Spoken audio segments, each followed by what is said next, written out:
ไวรัสตับอักเสบบีหรือแม้แต่มะเร็งปากมดลูกช่วยป้องกันถ้ายังไม่อยากมีลูกหรือท้องไม่พร้อมตอนนี้แต่ที่ยังไม่รู้คือไม่ใช่สิทธิ์บัตรทองก็มีสิทธิ์ขอรับถุงยางอนามัยได้รวมถึงยาคุมกำเนิดฟรีสิทธิประโยชน์สำหรับคนไทยทุกคนสอบถามเพิ่มเติมสายด่วนสปสช1330ตลอด24ชั่วโมงในยุคที่เทคโนโลยีก้าวกระโดดโจรออนไลน์ก็ก้าวตามมาติดสื่อออนไลน์เปรียบเสมือนแหล่งข้อมูลชั้นดีของโจรออนไลน์เราควรใช้สื่อออนไลน์ด้วยความระมัดระวังและป้องกันตัวเองจากโจรออนไลน์ด้วยคาถา3อย่า 1. อย่าโหลดแอปจากแหล่งอื่นๆที่ไม่ใช่ App Store หรือ Play Store 2. อย่าแอดไลน์คนที่ไม่รู้จักหรืออ้างเป็นเจ้าหน้าที่หรือหน่วยงานต่างๆไม่ว่าจะเป็นจากรัฐหรือเอกชนและ 3. อย่าสแกนใบหน้าหรือให้ข้อมูลส่วนตัวในแอปที่ไม่รู้จักเด็ดขาดที่สำคัญควรท่องให้ขึ้นใจว่าธนาคารจะไม่แนบลิงก์ทุกประเภทผ่าน SMS และอีเมลรวมทั้งไม่ส่งลิงก์ขอข้อมูลสำคัญผ่านช่องทางโซเชียลมีเดียยกเว้นกรณีลูกค้าร้องขอด้วยตัวเองเท่านั้นด้วยความปรารถนาดีจากสำนักงานประชาสัมพันธ์ที่ 3 กรมประชาสัมพันธ์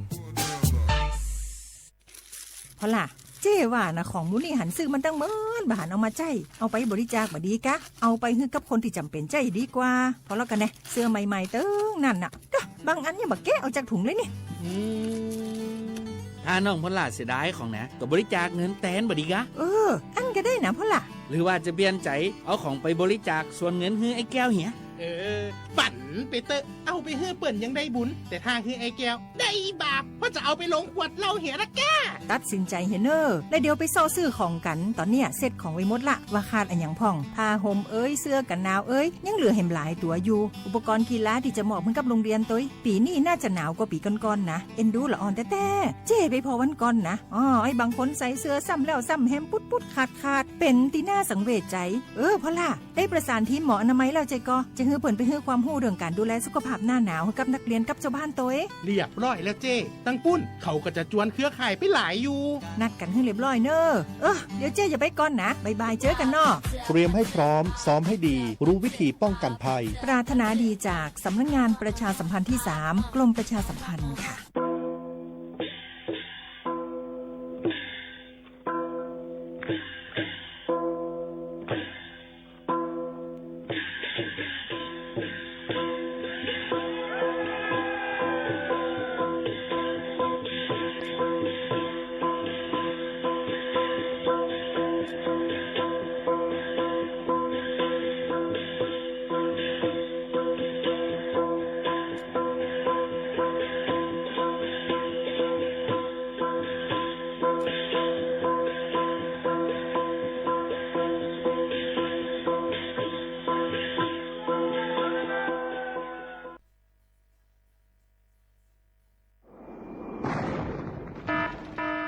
เจดอนเก้งใหม่ย้อนตั้งโฮมมือกูฝ่ายเงื่องแวลองเผาป่าไม่เถื่อนคือไห่สวนตอนตาที่ลดย้อมหมอกก้อนกล้องในจันล้มจอมหนังคอปืนเผาไว้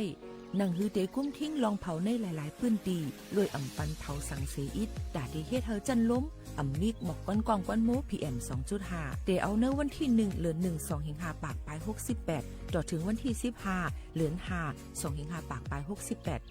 สั่งว่าหลูไล่เผาในจึงเตไล่ลงเส้นหมายย้อนขว้างดีแอปพลิเคชันไฟล์ดีไล่อยู่ค่ะสั่งป่นเป็นเดญ่าตามตบคอกแลไม่ตามเงินอ่ำป่น2เหงหาปากวัดอ่ำนั้นตั้ง2อัน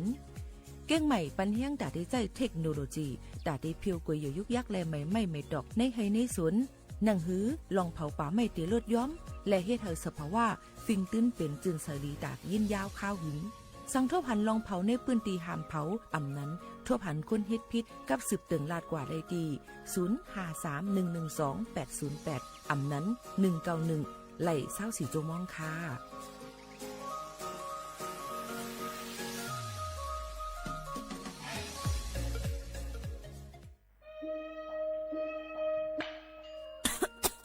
จ่องว่นเมียน5จันล้มถวยเจอเซียนเซิงมันหายกว่าแล้ว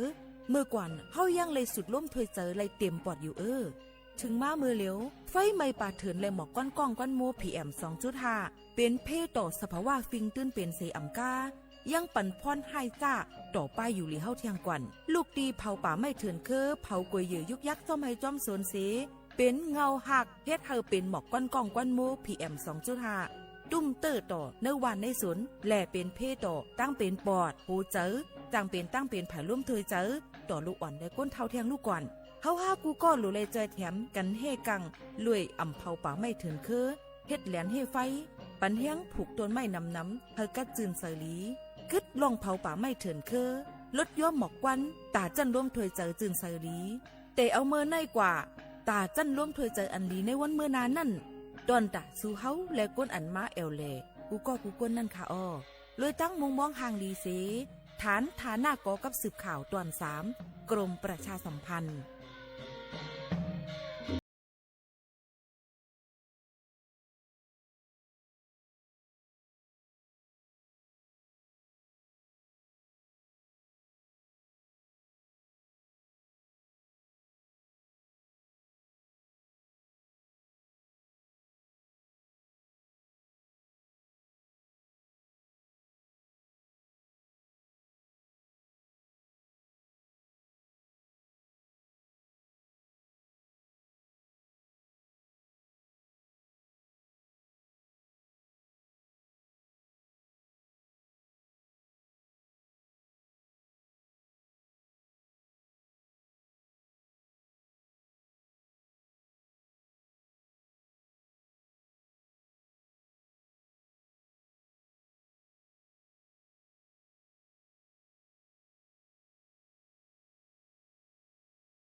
Google ค่ะทบกันดีเนอร์ตอนการห้องปล่อยเสียงเก้งใหม่ AM 147 kHz ค่ะเมื่อในเป็นวันพุธที่23เลินโทน4ปีเกรด2แห่งปลาย20หาเป็นเลิน5ลอง11คำถึงมาปีใต้2แห่ง1ปากปลาย19ปีก็จาน1แห่ง3ปากปลาย87คู่อยู่จำข้าวหมูคานุ่นในตอนการห้องปล่อยเสียงเก้งใหม่จำกันที่ในเมื่อในก็เดี๋ยวเลยว่าฟิล์มฟ้าราศีไม่เฮี้ยงค่ะเนาะรู้ลำไปถึงป้ายอยู่ลีกันจำ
เขาถามว่าเขาพักก่อนเนี่ยมันเขาพักในหอในเฮือนสูงจะนั่นในว่า4-5 วันก็ในการมันต่างหนึ่งเสียหนึ่งว่าใครรู้ในว่า1 อ้วมในต่างหนึ่งเหง2 เกงมันการมันได้ในว่าเพราะว่าเป็นไม้ย้อนในปันนิติพวกไหนตาเขากินมีกันในบางปันไรอย่าพิว่าซึ่งนั้นค้าพวกขำเลยกินในใครตายตัวหน้าเจ้าในใครว่ามีอะไรใครว่าเนี่ยกำลังสุดในหลังเก็บเนาะเพราะเมื่อใครกินพวกไหนเมื่อเดี๋ยวไรเฮ็ดคาเฮิรนเก่า3 ปีแต่เมื่อไรเฮ็ดไรเนี่ยว่าคารีขามเฮ็ดคาเฮิรนเก่า3 ปีขามกับเป็ดนี่เปลี่ยนลูกมันวันออกสิแลมาเฮ็ดคาเฮิรนสะเทเนี่ย3 ปีว่ะก็บอกว่าใครอย่างว่าไหนใครกินเขาพักอันตัน1 เสียง นายก็ขี่เขาเนาะเขาละเก็บแก่มันกำไรมันก็มาเฮ็ดเตะเฮ็ดว่าถึง3 ปีไม่เอาพวกนั้นน่ะกำไรถึงมันเตะอะไรกินเขาเตะกำไรเนาะการในก็สัตเทก็กระเป๋าปในเวียงมาผูกน่ะเป็นวันขาใจเขาคนนึงให้กินเขาคนเขาเสียแล้วขาไม่เทินเขา3 ปีแล้วมาผูกน่ะเป็นวันมันเตะอะไรกินเขายาวอันกันมาด้วยเลยนะกระโสในเวียงกำไรถึงหนังมาผูกมาในก็นะเปิดอาบน้ำเปิดมันเข้มเรียบเรียบเพมันก็มานั่งตีเพิ่นเขามาไหนนะถึงวันนั้นน่ะขามเฮ็ดขามมาหลายปีโยเกี่ยวเขา3 ปีว่าแต่ที่ไรกินเขาเนี่ยนะขามเป็นลูกขามเป็นเมมาเนาะโยกี่เขาเนาะลาดเก็บแก้วไปนะกำไรวันนั้นเจ้าซ้ำเป็นซ้ำว่าไหนตีในเถินร้อยกันท่ามมาดานาวันนี้ซ้ำเป็นพระอ่อนเขาเจ้าพระปัจเจกพุทธะเขาเจ้าอยู่สวัยอ่านหัวปากหัวเห็นมันนี่กำไรมีเจ้าบ้านหนึ่งในเขาเจ้าด้วยนั่นพระอ่อนป้าหนึ่งเขาพระราชสมบัติใน7 วันลุมกินข้าวกินน้ำให้บอก7 วันลุมไหนน้ำสมาธิเหมือนเขาหนังไหนโยกี่เขาไปอยู่นะเพราะวันนังยาวเพราะไหนแต่7 วันไหนแต่ใครกินข้าวใครกินน้ำลุมมาก็เติมมันเจ้าโผล่ตัวก็ยามันเจ้าเหลียดไม่ก็ไม่มันเจ้าฮะโยกี่เขาใครนั่งเหมือนเจ้านั้นน่ะเพราะว่าติดฐานยาวนังยาวเพราะไหนก็ผู้สังเสอิดยินดีกับเดียวนั่นน่ะผู้เจ็บผู้ใหม่ผู้ก้นผู้อังอิดผู้ต้องใหม่ผู้ต้องเจ็บสังเสอิดเปิดมาลัดความก็มีนะวะเขาเจ้าเขาตราเส้นนั้น7 วันกลางในพอ7 วันลูกมายาวเพราะไหนกลางในตื่นมายาวเพราะไหนน่ะต้องไม่เขานะพอ7 วันเพราะไหนเขานะมันกินใน7 วันกันจังตุ้ยในโลกามังกรเมื่อไหร่จะได้การคำซ้อมดีแล้วไหนตุ้ยก็ซ้ำกับหันเธอว่าไหนกว่าหันเมื่อไกลน่ะนะขำเฮ็ดคา3 ปีแล้วที่ไรกินเขาตันน่ะกับหันแม่เผื่อหันแม่ว่าไหนใจว่าไหนจังมันดีดูไรไหนขึ้นโอนด้วยใจมันที่มีศรัทธาได้อยู่ไรนั่นจะเป็นสีกับพวกทางไหนดังขอบ10 ปีแล้ววินมาเหนือกลางเฮามาจุกตั้งน้ำมันโอนก็มาด้วยน้ำไหนเอาวะมาด้วยมาได้กินเขาไหนนะมาด้วยเปลี่ยนปากเปลี่ยน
ขันลูกก็ร้องแบบ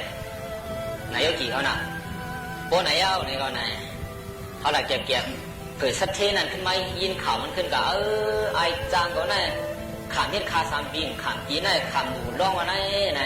สัตเทตกใจน่ะมาถามเมื่อเตะมาดูเตะไหนดูเตะใครบ่มาให้ดูก็ไหนก็เอาเมื่อวานไหนการเป็นคู่ของมันคำว่าไหนแจกมันคืนนึงเดียววันนั้นเดียวไหนโยกี่เขาเนาะจะเอาเปลี่ยนสัตเทลิฟต์แบบว่าไหนเปลี่ยนสัตเทลิฟต์ถึงปีอันนี้ลองได้แต่พวกใครรัดเนี่ยนะใครรัดเนี่ยแล้วว่าไหนเพราะว่าใจขาเป็นมากันนั่นตายเกิดในเมืองเพียพวกไหนก็ไหนปานพาเป็นเจ้าเฮาไหนจังมาอยู่ในตรงเมก่อนมาเตสันเทพวกมาเตสันเทพวกไหนเมมันนั่นใครปักสังขา5 ปากเสร็จแล้วกาดท้องก็เดียววันอันดูมันมาเตสันเทในตองมันออกใจซึ่งนั้นก็เดียวบ่ออกใจซึ่งนั้นพวกไหนก็ไหนปักสังขา5 ปากกาซ้อมคำเดียวบ่มเลยกาซ้อมสังขา5 ปากพวกไหนเจอมันไปเปียวนะวันนั้นมาเตสันทีนะก็เลยพวกกาซ้อมสังขาเขาเจ้ายาวพวกไหน มันช่างพย้อนกินเขาหรือพักเดือดีสังขารเขานั่นเชียวไม่รู้ขนาดเยอะกี่เขานะ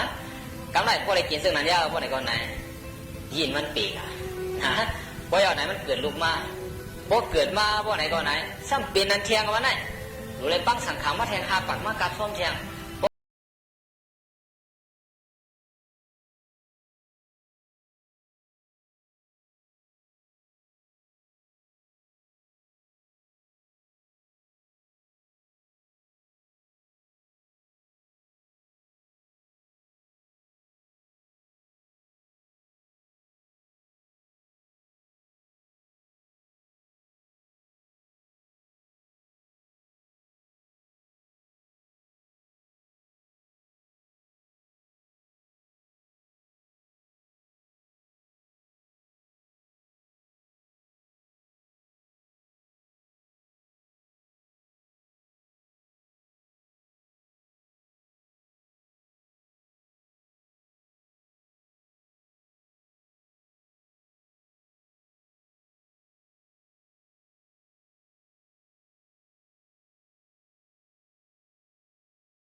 แต่พวกไหนก้นกับซ้อมมีรู้ในการให้จ้องน่ะเนาะ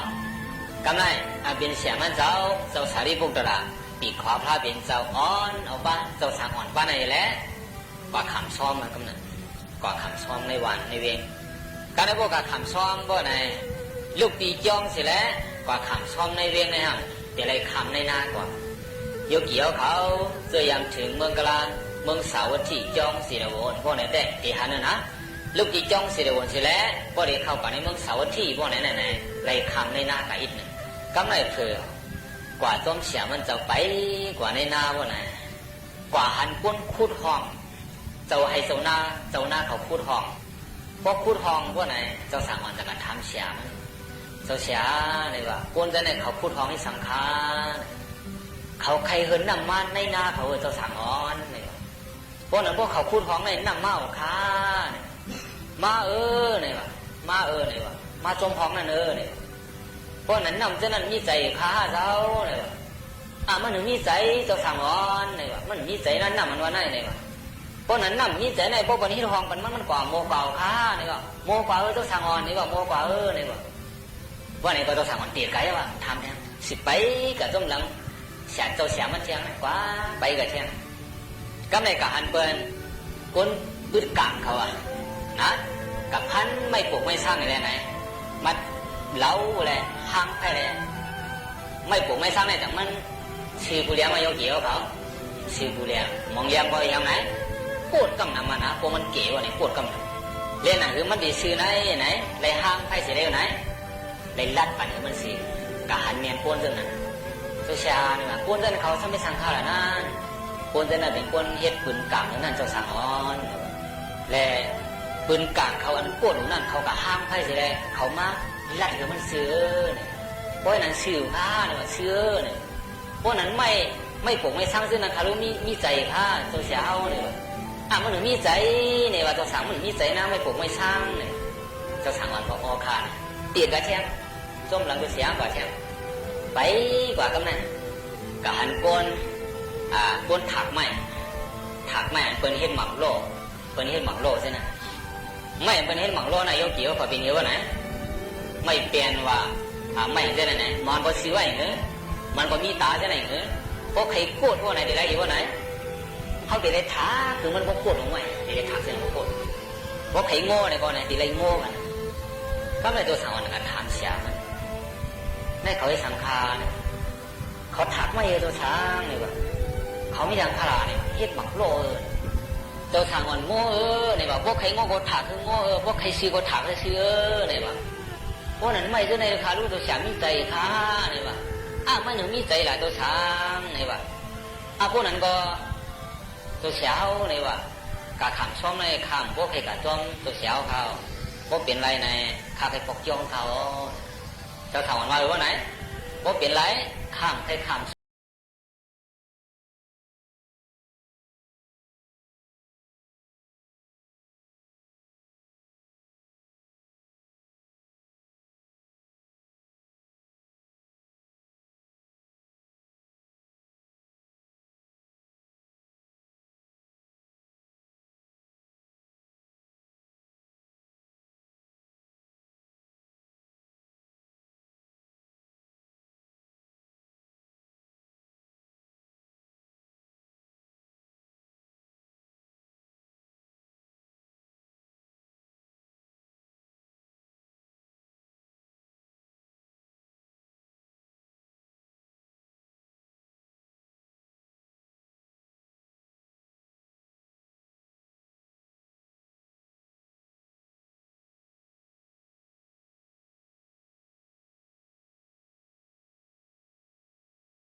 爽nữ nữ tầng nắng nữ lủng nữ liền nữ ra yến yên phiền mùi làm từng khắc chua xả bắt ngõ cò ngõ xà ná toang la bỏ bỏ mang nữ đủ nữ hạt màu sang khen toàn khen tăng kỳ tăng yến chân nữ sáng đủ phải đốt tự sở hơn chân nữ sáng quả ca nhá phan quân lan khẩn sủ dù đôi nữa hơn chân nữ sáng bỏ và đầy phát đầy hót ra đổ sao và sinh là mới đi dần là vì khóa muốn xem lon màu này của mình nhô nhàng xà ya phàm các chân khen yến đôi cần cao làm tăng ăn thì phía lê khen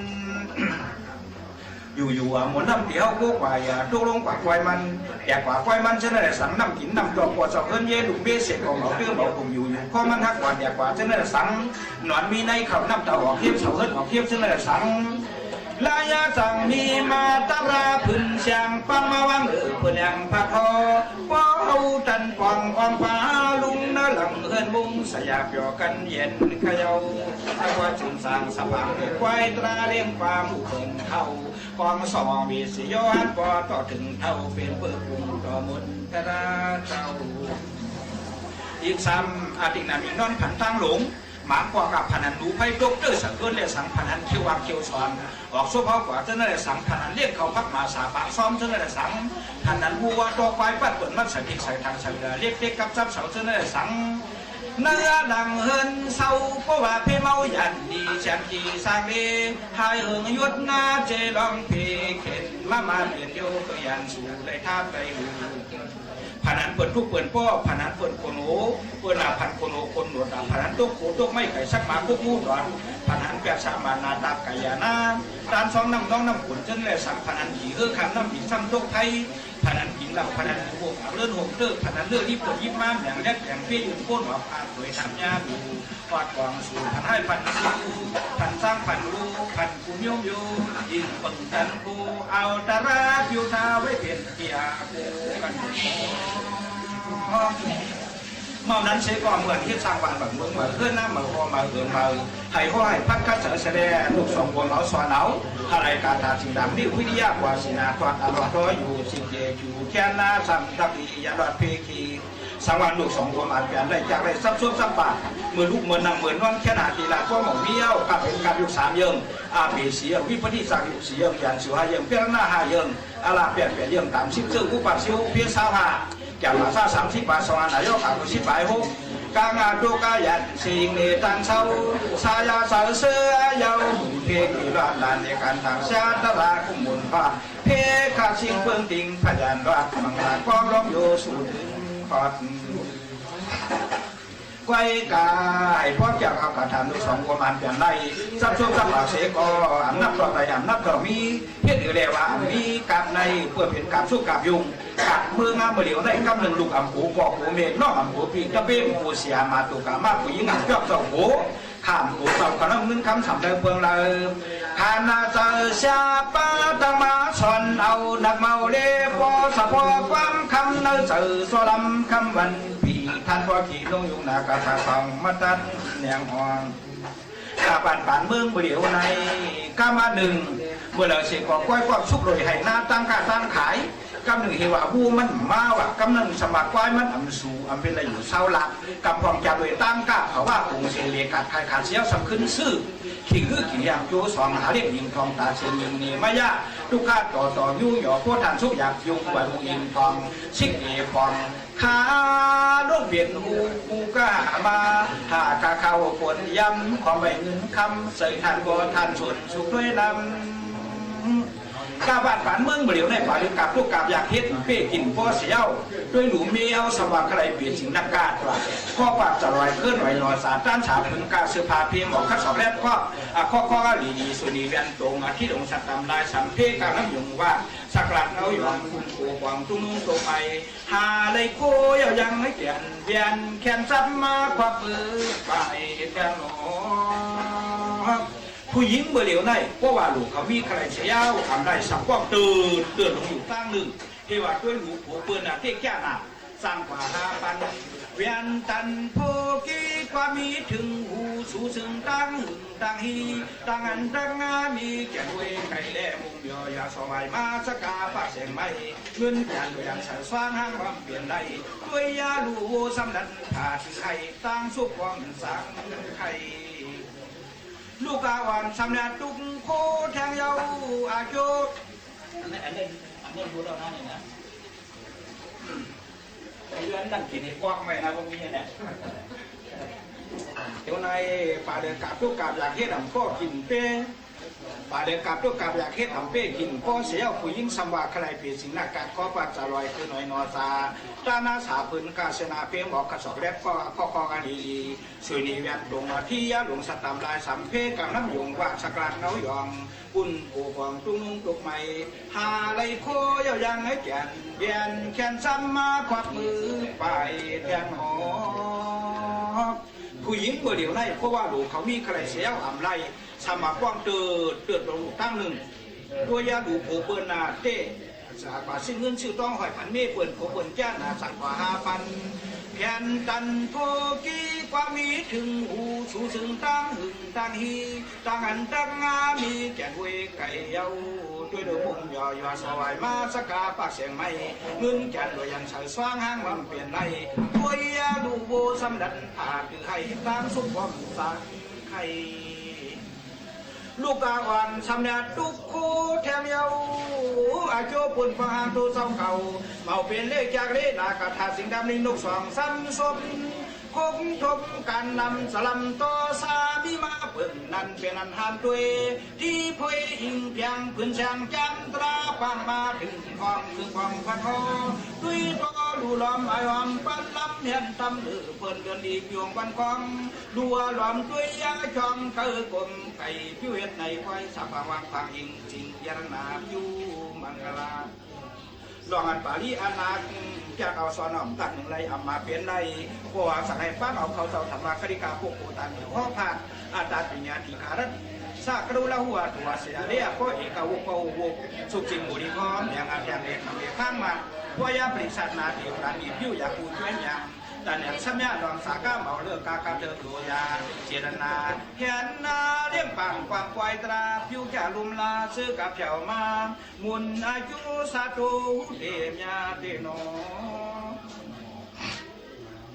ล่องอันกาถาปริตไว้ฝอขั้นมาไปว่าไปบอกไปย่า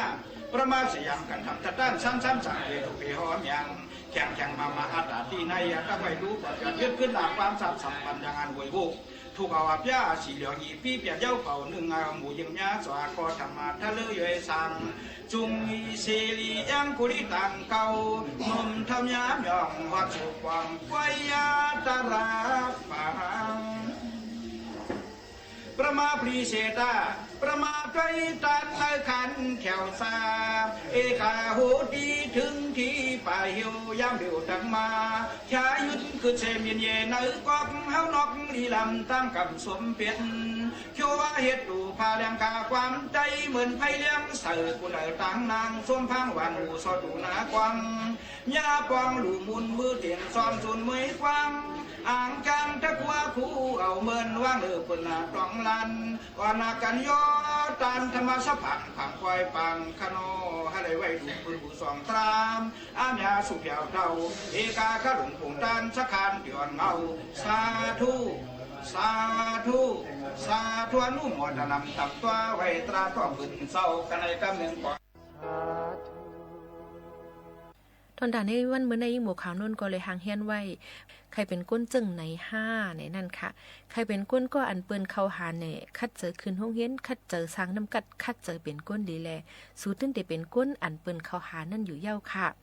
เคยเป็นก้นมีเฮิรนคือเข้มตีอยู่เศร้าเข้มเรียบเหมือนเปิ้นใน5อำว่าองตีเลยก็เย้าตื้นเฮ็ดเป็นไรอยู่ค่ะเพราะนั้นเฮาหลูเลยคัดเจอเหตุการณ์สิอันเจ้าเก่าเข้าใจเลยสิเปิ้นนั่นอยู่เย้าค่ะใครเป็นก้นอันมีมุ่งหอเฮิรนมวนเสื้อในเพราะนั้นเมื่อไปเตะหน้าเฮิรนนั่นหาก็ห่มเจ้าเก่าร้อยอย่าเป็นเน็ตแทบตัดเผอลองมวนเสื้อในอำมาองตีเลยตื้นเตมีมาอยู่ค่ะใครเป็นก้นก็อันมักมีก้อนหนึ่งเนี่ยเพราะนั้นอย่าไปอยู่หลายค่ะเฮ็ดขับหมายหน้าการอันเจ้าเก่าเฮ็ดนั่นมันก็เตลีมาใครเป็นก้นก็อันมักมีก้อนหนึ่งแหน่เพราะนั้นจึงลองอ่อนอิดก็อย่าไปพึกข้านลู่ป้อว่าพึกข้านแต่ย่มย้ำว่าสู่เจ้าได้เป็นก้นมากก้นมีอยู่ก้อนหนึ่งอยู่ค่ะใครเป็นก้นกามดีอยู่จงใจค่ะหือป้อนั้นเหตุการณ์ดีนำแลก็ปือกามในลุกมาตีการก้อยใครเป็นก้นก็อันอุบเปิงเปิ้นแหน่ป้อนั้นจึงเฮาอุบเปิงเลยเจ้าเก่าอ่อนตั้งแลป้อเฮ็ดจึงในสู่ได้อุบเปิงเปิ้นต่างก็ไรค่ะใครเป็นก้นมนเสื้อไหนป้อลัดคำไรตั้งตุกนั่นก็เตไรเจอซื้อลองตั้งซื้อป้อนั้นเตเลยลัดคำตั้งตุกยากอ่อนตั้งกว่าจ่องไก่คำป่นรถไหลย่อก็ตรงที่เลยมีตั้งซื้อค่ะใครเป็นก้นจอยการซื้อคือเจ้าเก่าในป้อนั้นจึงให้จอยไหลตัวเจ้าเก่าอ่อนตั้งก่อนแลใครเป็นก้นแขนเหมือนเปิ้นอยู่คัดเจอเหมือนเปิ้นแลอย่าเอาเปิ้นแตกเนื่องเจ้าเก่าหนาป่นกูจะเรียกขึ้นค่ะใครเป็นก้นก็อันเปิ้นลาดดอนำป้นนั้นจึงพึกลาดข้อความอันลีทอมข้อความอันเย็นเงเจอนั่นแล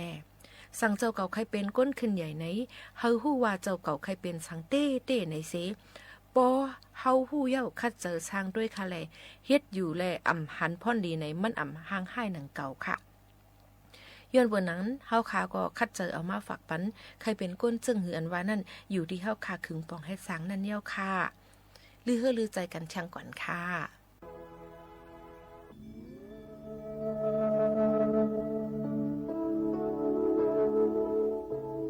พอดีเลยเป็นเพเมตตา11เปิดผู้ใกล้เป็นเพเมตตาใน1 ไล่นวลลับที่งามสองไล่ลุกตื่นที่งามสามไล่นวลฝันที่งามสี่ผีเขาเปิดบาดด้วยถือห้ากวนตั้งหลายอักแปงหกอำไลทบเทไฟเจ็ดอำไลทบเทหลักหนักกองกาอำญายากองยามเหลือแปดใส่มวลเสื้อดีดีเก้าหน้าตามีหมอกหน้าจึงเฉยชีพถึงเมื่อตายไล่ตายดีนะ11ไล่หวัดเบิ่งสังเตียวย้อนว่าพรดีมีอย่างนำในแล้วปีน้องปริษัทของยินดินทำจังเสก็หนึ่งแลก็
ยานปอแม่ปีๆน้องๆเขามือกว่าก่อนจำขึ้นมาโฮมมาทบจอมกันแทงตั้งห้องปล่อยเสียงจึงไทยสวทเวงเก้งใหม่จอมขาวหมูขาวนุ่นไหนค่ะย้อนสู้ปันกูกอกูก้นให้อยู่ลีก้างหยันเพขินกูกอกูก้นตั้งหมดตั้งเสียงค่ะเหมือสูงค่ะ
กลับมาติดตามรายละเอียดครับถนนดนตรีไลฟ์ศุกร์ที่ 25 เมษายนนี้พบกับสีเผือกคนด่านเกวียนอิสราอนันตทัศน์ 42 ปีคนด่านเกวียน 42 ปีเพลงเด็กปั๊มเก็บดวงใจจนมอบเพื่อคนรักจริงและศิลปินรับเชิญเสกศักดิ์สิทธิ์เชื้อกลางชมฟรีตั้งแต่เวลา 18 นาฬิกาเป็นต้นไปณห้องออดิทอเรียมอาคารศูนย์ปฏิบัติการสถานีวิทยุกระจายเสียงแห่งประเทศไทยลงทะเบียนเข้าชมได้ที่ Facebook ถนนดนตรีเรายังเป็นนักเดินทาง24 ปีแห่งเส้นทางของกองทุนหมู่บ้านและชุมชนเมืองที่ดำเนินการภายใต้รัฐบาลที่สนับสนุนเสริมสร้างศักยภาพผ่านไปยังกองทุนหมู่บ้านและชุมชนเมืองทั่วประเทศโดยแบ่งตามขนาดของหมู่บ้าน3ระดับ S M L เพื่อให้กองทุนมีอิสระและมีส่วนร่วมในการดำเนินงานงบประมาณให้เป็นไปตามความต้องการของคนส่วนใหญ่โครงการ SML ส่งตรงโอกาสถึงชุมชนโดยชุมชนเพื่อชุมชนเกิดเป็นอาชีพสร้างรายได้และเป็นรากฐานในการดำเนินชีวิตอย่างมั่นคงสำนักงานกองทุนหมู่บ้านและชุมชนเมืองแห่งชาติใช้ของหลวงคือเรื่องใหญ่ทรัพย์สินราชการอาทิรถยนต์ของหน่วยงานหากนำไปขับขี่โดยไม่ได้ใช้ตามหน้าที่มีความผิดทางอาญาโดยเฉพาะกับพนักงานที่มีหน้าที่รักษาดูแลทรัพย์สินอันนั้นหากใช้อำนาจโดยทุจริตมีบทลงโทษตามประมวลกฎหมายอาญามาตรา 151มาร่วมกันสอดส่องเป็นหูเป็นตาแจ้งเบาะแสการใช้ของหลวงเพราะเราจะไม่ทนต่อการทุจริตอีกต่อไป ขอเชิญพุทธศาสนิกชนและผู้มีจิตศรัทธานมัสการพระสมเด็จองค์ปฐมพระพุทธเมตตาณวัดเทพประธานอธิพรอำเภอสอยดาวจังหวัดจันทบุรีพระพุทธรูปนินรัตนองค์แรกและองค์เดียวในโลกสร้างขึ้นเพื่อถวายเป็นพุทธบูชาและเป็นพระราชกุศลแด่ในหลวงรัชกาลที่ 9เนื่องในโอกาสพระราชพิธีมหามงคลเฉลิมพระชนมพรรษา7 รอบ 5 ธันวาคม 2554ร่วมเป็นส่วนหนึ่งในการสืบสานศิลปะพุทธศาสนาแห่งภาคตะวันออกสักการะได้แล้ววันนี้รัฐมนตรีประจำสำนักนายกรัฐมนตรีสั่งการสำนักงานพระพุทธศาสนาแห่งชาติลงพื้นที่ติดตามการดูแลคณะสงฆ์จากเหตุความไม่สงบในพื้นที่จังหวัดชายแดนภาคใต้ที่ทำให้สามเณรมรณภาพขณะออกบิณฑบาตนายชูศักดิ์สิรินินรัฐมนตรีประจำสำนักนายกรัฐมนตรีในฐานะผู้กำกับดูแลสำนักงานพระพุทธศาสนาแห่งชาติแสดงความเสียใจต่อเหตุการณ์ความไม่สงบในพื้นที่ชายแดนใต้หลังเกิดเหตุคนร้ายลอบยิงรถกระบะขณะพระสงฆ์และสามเณรวัดกุราอำเภอสะบ้าย้อยจังหวัดสงขลาออกบิณฑบาตส่งผลให้มีสามเณรมรณภาพ1 รูปและบาดเจ็บอีก1 รูปโดยระบุว่าสมเด็จพระสังฆราชทรงมีพระบัญชาให้สำนักงานพระพุทธศาสนาแห่งชาติลงพื้นที่ติดตามการดำเนินการประสานการทำงานกับหน่วยงานที่เกี่ยวข้องพร้อมทั้งดูแลการจัดพิธีทางศาสนาร่วมกับจังหวัดและท้องถิ่นเพื่อเพิ่มมาตรการดูแลความปลอดภัยอย่างใกล้ชิดพร้อมย้ำถึงการเพิ่มความเข้มงวดในการดูแลพระสงฆ์ในพื้นที่ภาคใต้มากขึ้นโดยจะประเมินสถานการณ์ร่วมกับฝ่ายความมั่นคงทั้งทหารและหน่วยงานราชการพร้อมย้ำว่าพระสงฆ์ในพื้นที่มีประสบการณ์และความเข้าใจในสถานการณ์เป็นอย่างดีขณะที่สาเหตุของเหตุการณ์รุนแรงครั้งนี้ยังอยู่ระหว่างการวิเคราะห์ยอมรับว่าปัญหาในพื้นที่มีความซับซ้อนและทุกฝ่ายไม่ต้องการให้เกิดเหตุการณ์เช่นนี้ขึ้นอีกหวังให้พื้นที่กลับมาสงบโดยเร็วที่สุดภวิษาปทุมมารายงานเกิดเหตุกราดยิงนักท่องเที่ยวในแคว้นชามูและแคชเมียร์เขตปกครองของอินเดียส่งผลให้มีผู้เสียชีวิตอย่างน้อย20 คนสำนักข่าวต่างประเทศรายงานว่าเกิดเหตุกราดยิงนักท่องเที่ยวที่เมืองพาฮามกัมใน